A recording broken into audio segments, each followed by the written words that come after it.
Hello friends, I hope this video will help you. आज हम question number first का fourth part करेंगे, that is 3/13। Previous video में हमने ये पढ़ लिया था कि कब हम ये पता कर सकते हैं कि टर्मिनेटिंग कैसे होगा और कब हम ये पता कर सकते हैं सिर्फ डिनोमिनेटर देख के कि नॉट टर्मिनेटिंग बट रिपीटिंग कब होगा। ओके, तो अब हम 13, क्योंकि इसके डिनोमिनेटर में 13 है, इसको फैक्टराइज करेंगे तो यहाँ क्या आएगा 3/1 इंटू 13। तो जब 1, 2 और 5 के अलावा कोई और नंबर हो तब उसमें क्या होता है, नॉट टर्मिनेटिंग बट रिपीटिंग आएगा। तो हमें ये कंफर्म होगा कि यहाँ पे हमारा जो आंसर आएगा वो नॉट टर्मिनेटिंग बट रिपीटिंग होगा।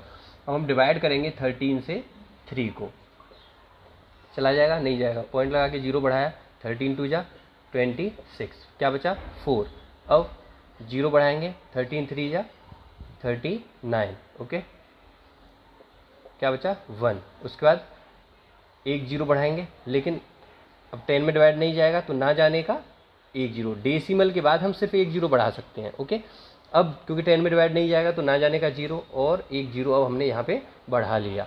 अब 13 7 जा 91, कितना बचेगा हमारे पास 9 बचेगा। इसके बाद 1 0 बढ़ा सकते हैं और इसके बाद हमारा आंसर जो आएगा 13 से 13 6 जा कितना होता है 78, क्या बचेगा हमारे पास, ये मैं यहाँ पे आगे लिख दे रहा हूँ, 90 में से 78 माइनस हुआ तो 10 में से 8 गया 2 बचा और 8 में से 7 गया 1 बचा। ओके, अब इसके बाद 1 0 और हमने बढ़ाया, ओके, और 13 9 जा 117, क्या बचेगा हमारे पास 3 बचा। अब हमारे स्टार्टिंग में भी क्या था हमारे पास 3 और लास्ट में अब कहाँ आ गया, ये 3 भी आ गया हमारा। अब यहाँ से फिर दोबारा से रिपीट होना शुरू हो जाएगा तो हमारा आंसर जो आया वो आया 0.23079 और इस पे वर्नाकुलम यानी कि बार। ओके, यहाँ से ये नंबर रिपीट होना शुरू हो जाएगा। अब हम आते हैं इसके फिफ्थ पार्ट पे।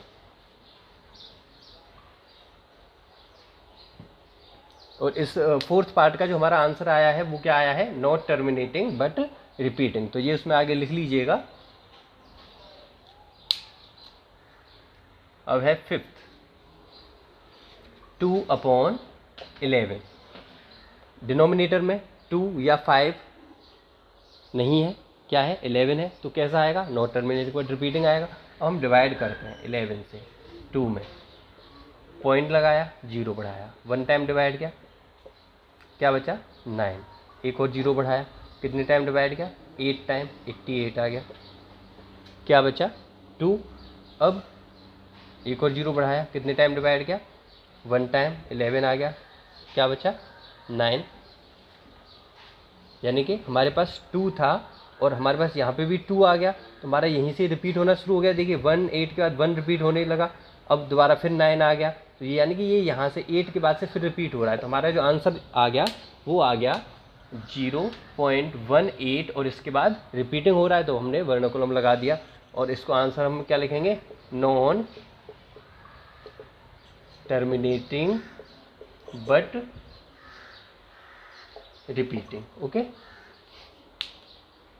अब आते हैं हम सिक्स्थ पार्ट पे।